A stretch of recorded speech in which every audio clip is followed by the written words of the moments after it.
They said we would struggle. They said we'd be easy beats, but we are 2-0 against Victorian powerhouses. UTAS is officially a fortress, and the map is back. Ran onto it. Long kick inside forward 50. Cameron again with a strong mark. Just great ball use there and finished off by the Tassie skipper in style. He was never going to miss. Down for the pressure. Siggins takes it out of the ruck and throws it on the boot. Outstanding! Ladies and gentlemen, welcome to the Devil's Den. We are the For Fans by Fans podcast where we talk everything VFL Tasmania Devils. We're also the official podcast of the Tasmania Devils supporters page on Facebook. If you're not a member, head over there now, become a member. It's a great group. I am JD. This is Fred. Fred, 2 games, 2 wins. How are we feeling? Well, it should be 2 happy lads on the podcast, I reckon, and it's pretty much been going very, very well, hasn't it? And good to see the boys get up for another win. It's all coming together now. This week we're here to review the game against Port Melbourne, where the Devils travelled north, and we made UTAS Stadium our fortress, and we are going to talk all about it. Olsberger just left it behind. Mitchell pounced on it. Now they can make something of it. Cameron, he's got Elmer running shotgun. Bounces. Doesn't know what to do, really. His next move goes to Hagan. Kicks the goal. They needed that. They needed that, Tassie. Slow build up, but they made it work. It was just an unbelievable game. Great game to watch. Tassie, the eventual victors, 15-11, 101, defeating Port Melbourne 14-9. 93 in front of, reports are saying, around 5,000 fans, which is probably a little bit lower than I expected, to be honest. Fred, they called themselves the footy end of the state, the Northerners, but I only imagined about 5,000. Yeah, it's a tad disappointing to hear that. There was construction and that going on around the ground, and that you couldn't really see on the broadcast, because it was broadcasting from the side the crowd was basically on, so you couldn't really see the crowd that much. There was plenty of room behind the goals there as well, but would have liked to seen a packed half house that was available. But you know, they still come out in their 5,000s, as they'd like to say. So good on them for getting up there and having a look, and yeah, good on the Devils for getting another win, I reckon. Absolutely. Petrol prices obviously getting to the Northerners at the moment, which is fully understandable. Yeah. The game itself, mate, was an absolute cracker. Our defence stood up again. I think the forward line looked a lot better and a lot more organised. How did you see the game? Yeah, in the first half, we came out of the blocks really, really fast. I think we got Port Melbourne on the back foot really quickly. They didn't know what to expect because Mapley and Menzie were just giving us the service straight out of the middle. Young Mapley, we flying under the radar, but I tell you what, the radar's beeping at the moment with that kid, mate. He was unreal. Below his knees, like he'd tap it to the ground and then he'd go for it again. Like, it was amazing. And then he was given pretty good purchase for the on-ballers. We had Menzie in there. We had young, what's your fella's name? The one you like? In the middle, Elmer. Yeah, Elmer. That's right. He had another good game. Another good game, yeah. And it was really good to see them not be afraid to use the corridor.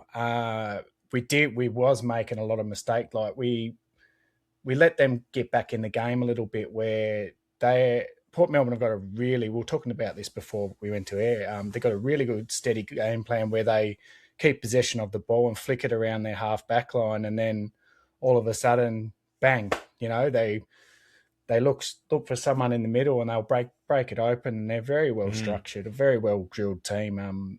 Well, I was really impressed that we better team as well drilled as they are there. I think the pressure and the occasion might have just got to Port Melbourne a bit, and we come home with the chocolates.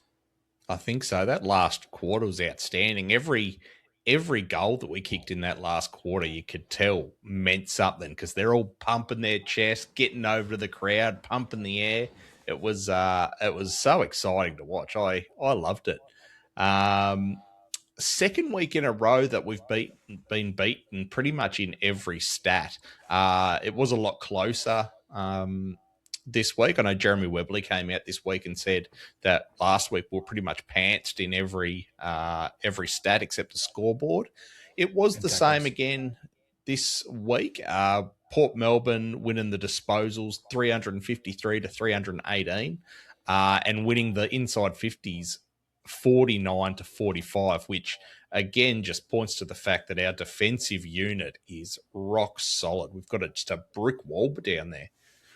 Yeah, we do. That's led from Chaplin, Artemis, Callanan, Adams. They're just well organised back there, and they just know when to run. Run up the ground and then run back and cover their players. I mean, there was a couple times where I was sort of scratching my head where they got some. Port Melbourne got some real cheap inside 50s and easy marks and goals, which was pretty disappointing to see because I think those particular players and those goals were had by the on-ballers and the wingers. So maybe we just weren't switched on enough at that particular time. But, yeah, our defence is rock solid. I think we're really set down there. It's going to be very hard for any backliner to try and bust into that team just purely because on how settled they look and how organised they are. With Chaplin back there at fullback / centre half back, he's unreal. Like, he's a really, really high quality player, and I really like to see him getting those defensive chop off marks, and he's pretty good with his hands. Like he'll flick it to someone that needs to get it. All those ball users and the people that he doesn't really waste it too much. Is pretty much what I'm saying. He doesn't try to do too much, does he? He knows he knows his capabilities. He knows he's strong overhead marker, just a powerful force down there. But he gets it to the smaller, more skillful players and lets them take all the glory. But again, another really solid game by Joe Chaplin. What else have we got? Really even game. I think the score, I'd love to see the stat of how long this game went where the scores were tied up, because for long periods the score was tied up, and I haven't got many fingernails left, to be honest, mate. It was pretty nerve-wracking. But you could just tell that the boys were keen to back it up from last week and put on a show for the northern crowd. I think that really contributed to the win, and I think they were pretty keen to show us all that they'd learnt the words to the song, even though they probably hadn't practiced as much as I would have liked. It was still a bit rusty, wasn't it? Yeah, a little bit rusty. I heard it through because I was driving to Hobart just as it sort of finished, and they had a bit of a rendition there that was not very good. So they might have to pull their socks up there for those ones. I'd just like to add that it was good to see the forward line be open a little bit because they're, I don't know, I can't remember his name, but their fullback with the moustache, he was a very good fullback in his own right. He was playing on Siggins. I forget his name. He looked like an old school strong man. He looked like he should have been wearing the leopard print thing with the weights above his head. The unliftable dumbbell. Yeah. No, he was quite rock solid back there. He was very good, and he had like I said, their half back line and wingmen and that, and their on ballers are. You can see their foot skills and their hand skills are very good, and that was their game plan. That flick around, keep possession of the ball. Like them, I'm pretty sure their mentality is like, if we've got the ball, they don't. Sort of mentality. And when they see the go signal, it's go. So. It's like I said, they are a really good team, and bit on down the track because they didn't have one of their best players, Hobbs. So that's another another thing if we play them again, which I don't think we do play them again, which is pretty lucky actually. I'm not so sure about that. I think we might actually play. Oh, really? Port Melbourne twice this year. Yeah, I think it's well. Port and Werribee we play twice this year. So hopefully Hobbs isn't playing there neither. Yeah. But yeah, like credit where credit is due. The boys really pulled through and they nearly fluffed that last goal with Menzie at the end there, but we'll take it. Well, speaking of Jye Menzie, it's time now to talk about our man of the match. They were really strong down back, a lot of intercept marks. That really went a long way to getting them that win. Started off well. Came to the wing. Cox Goodyear sends it further afield to Cooney, playing his first game today. Offloads quickly to the excitement of Hagan. Now Mitchell, nice build-up here from the Devils to the top of the goal square. Beautiful build-up and into an open goal. Menzie kicks it. Coast to coast from the Devils. They get the first of the afternoon. Jye Menzie was just absolutely unstoppable. 13 disposals, 4 goals, 9 tackles. Blew the game wide open in the first quarter. He was just steady for the rest of the game, I reckon, but really made sure that Port Melbourne were on the back foot early. Mate, is he too good for VFL? You'd want to hope. Well, I think he's sort of building up to it to say, "Hey, I'm better than the VFL level," because 4 goals is pretty good, but 2 of those goals were in the goal square, sort of thing. And I'm not taking that away from. That away from him. But this is what I will say: if he is classed as an elite talent, you would hope that he gets up around 24 posies a game, and really busting the game open. I mean, he does show glimpses of his class at times, and that's good. That's really good, but. He's my guy. I actually think he'll probably get called back up to the AFL level eventually. He might be on Essendon's radar for the mid-season draft at this point. He wouldn't want to go back there, would he? Nah.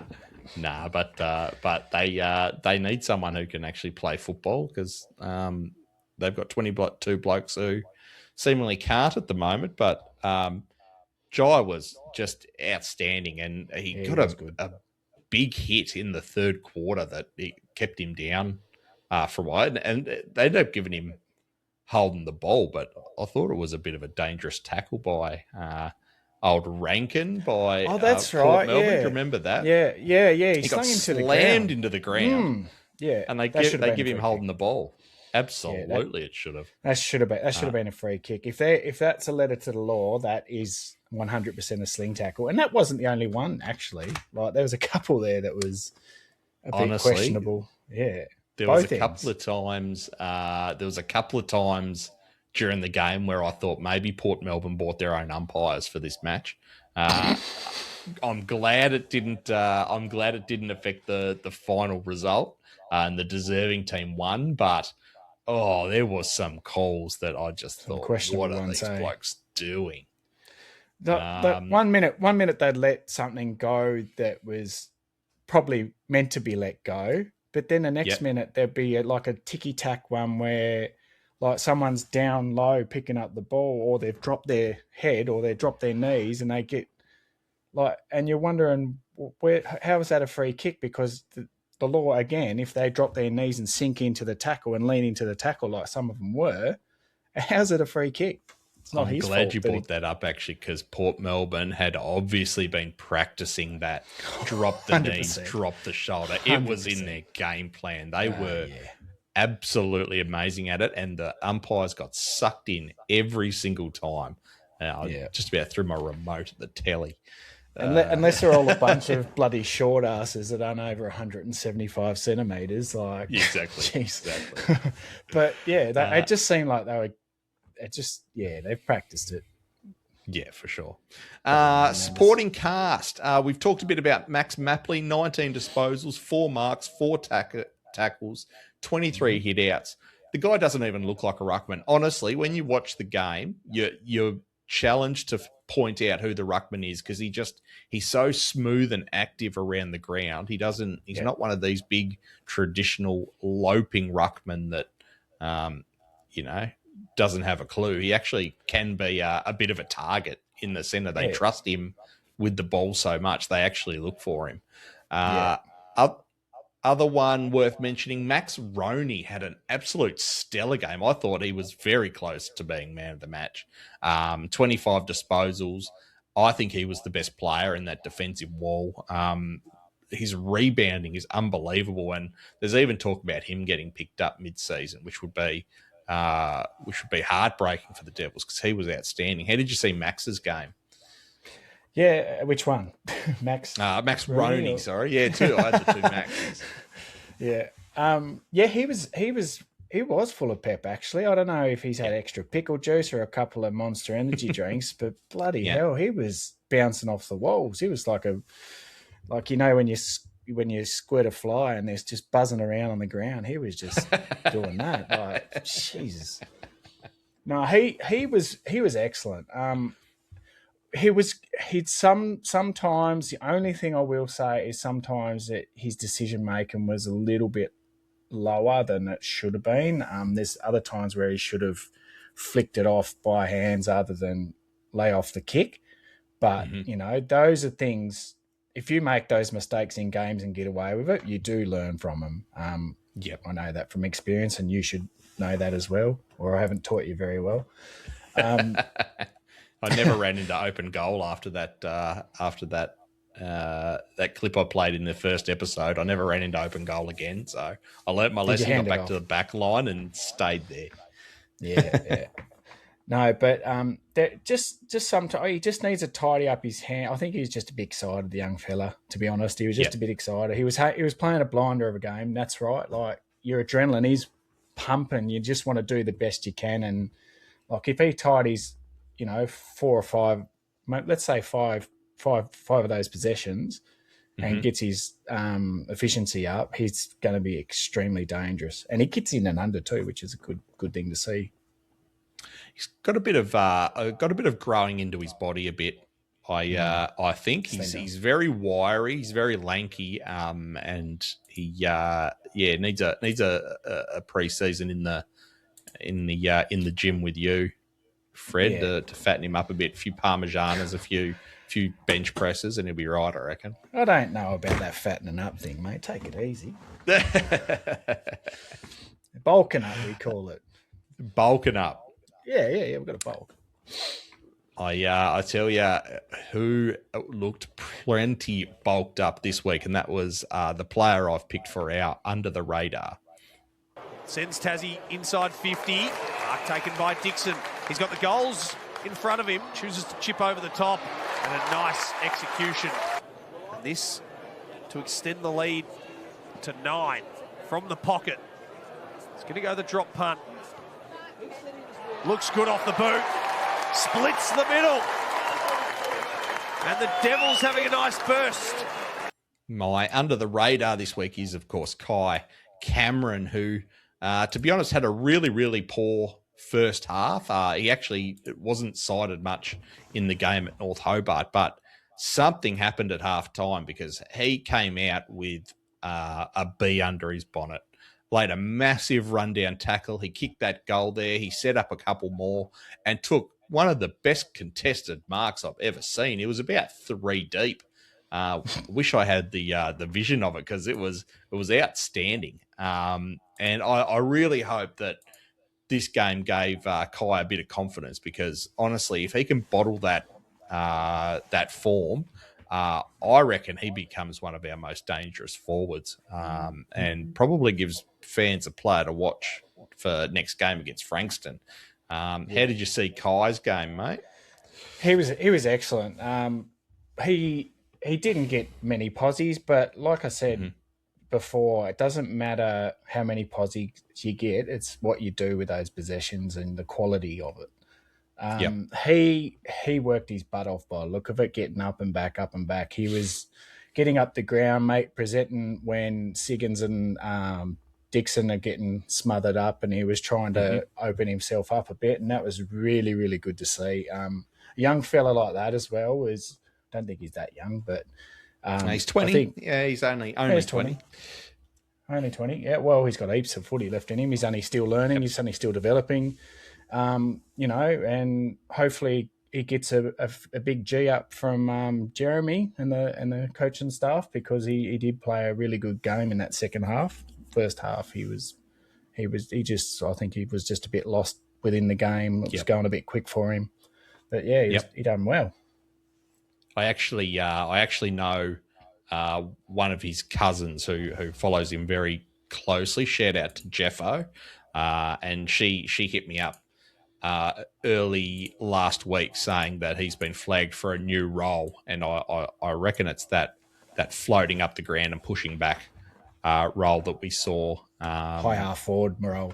High half forward, and he was really excited about it. So hopefully next game against Frankston, it just clicks for him. Yeah, it's a hard role. I'll just add, it's a really hard role to play, that high half forward, because essentially you are another winger, but you've got to know when to go into the forward line. You can't just go in there when you've got Siggins and Dixon roaming around there. You've got to know what areas to get into and where to float. And that clip you showed was exactly like what they want. Well, they had Dixon take that mark at half forward, and he's probably come from the wing or half forward and sprinted back into that hole to get that ball. So that's probably another layer to the game plan that they're working on, I think, especially with that ball movement. They're up for the fight here again, the Devils. Dixon in the ruck this time. Leary going to burst through. He'll take the advantage if it's given to him from 52 metres out. Leary blasts for home and kicks a corker. He knows his way around the goals, Brandon Leary. What a finish. Brandon Leary. I think he's caught my eye a little bit. I mean, he has these little glimpses of, like, you don't know what's going to happen. You really don't. Yeah. He's just got this buzz and aura about him. I mean, he only had the 11 disposals. He had 4 marks, 2 tackles. He kicked a beautiful goal. But I think he's playing in that high half forward, maybe on the wing. I'm not really 100% sure, to be honest. I think he might be the wing.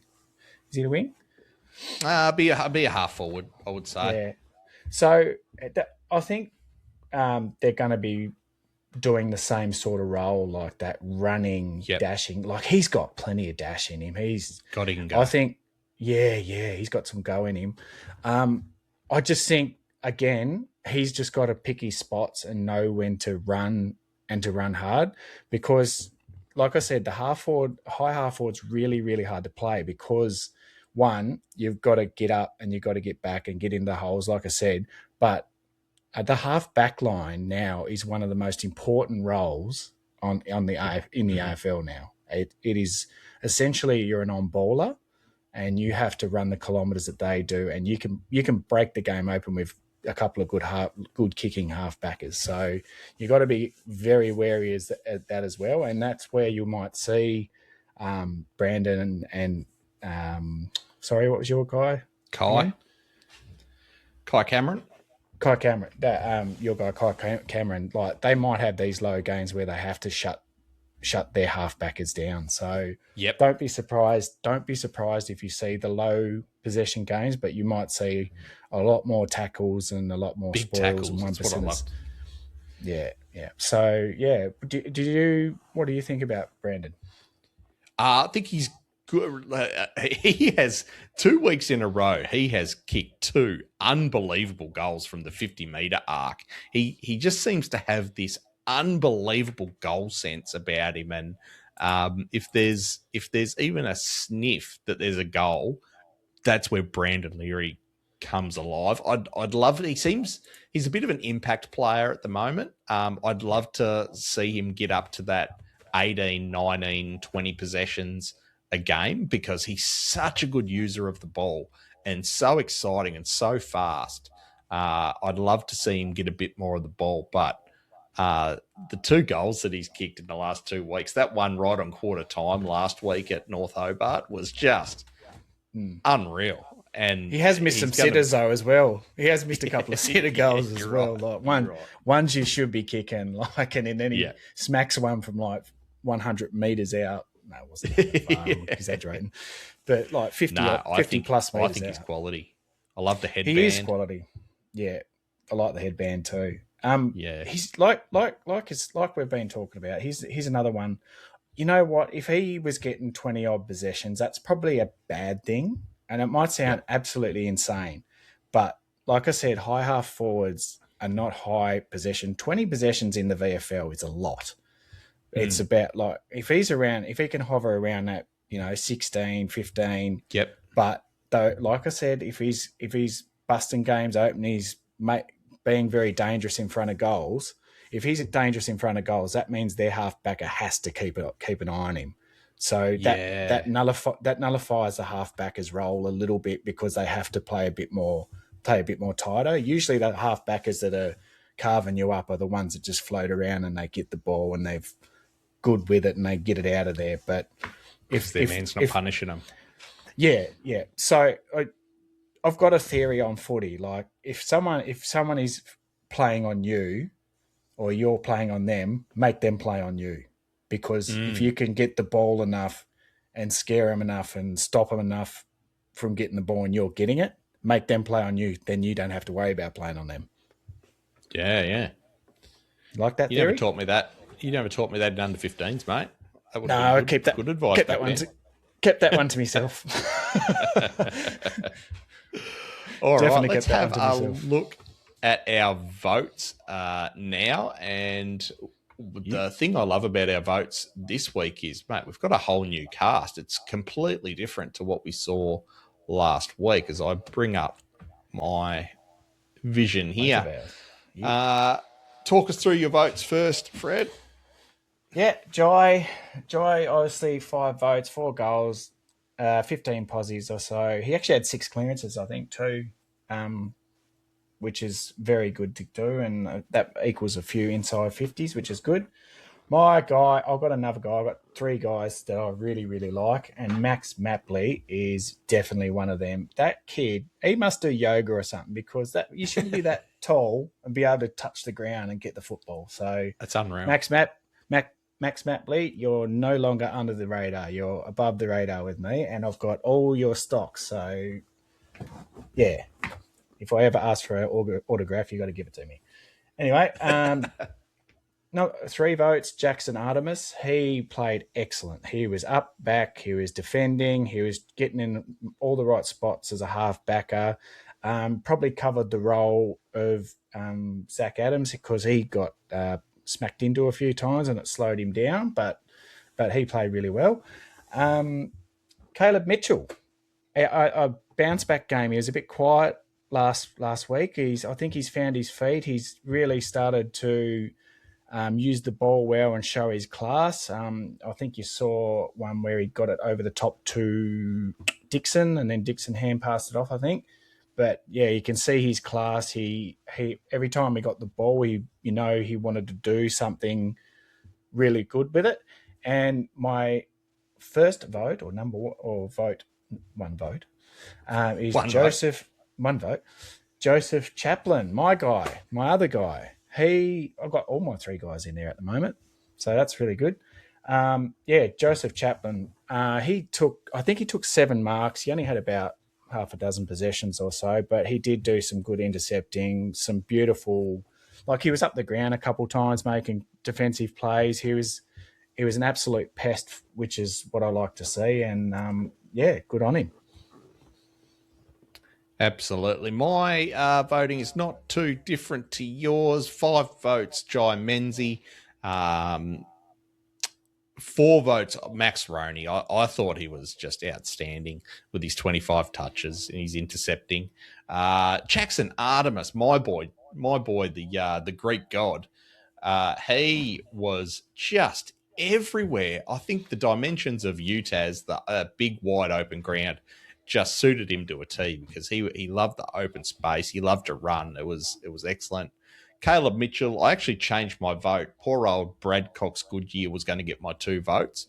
But as I was watching the replay, the highlights package, Caleb Mitchell just seemed to pop up in every single one of them. So sorry, Brad, you're out. Caleb Mitchell gets 2 votes. And one to Big Max for, as you said, being able to pick it up off his ankles and flick it up to his teammates. He was outstanding. Yeah, I'm sorry, Max Roney, too. You did play a really good game, but like I said, I value other things, and Jared. You made Fred nervous. You made me nervous. I can't have all back liners in there. Let's have a look now at our leaderboard. And as we said, completely different cast this week. Jed Hagen and Jye Menzie's leading our MVP leaderboard. Zach Adams and Jackson Artemis on 6 points. Nick Williams, Hugh Dixon, and Max Mapley on 5 points. And Max Roney rounding out the top 8 for our MVP. Hope you've been in the workshop cooking up that trophy for the end of the year, Fred, to present to other players. I haven't had time to scratch myself. Look, I haven't even finished my background yet. Got too much stuff going on, mate.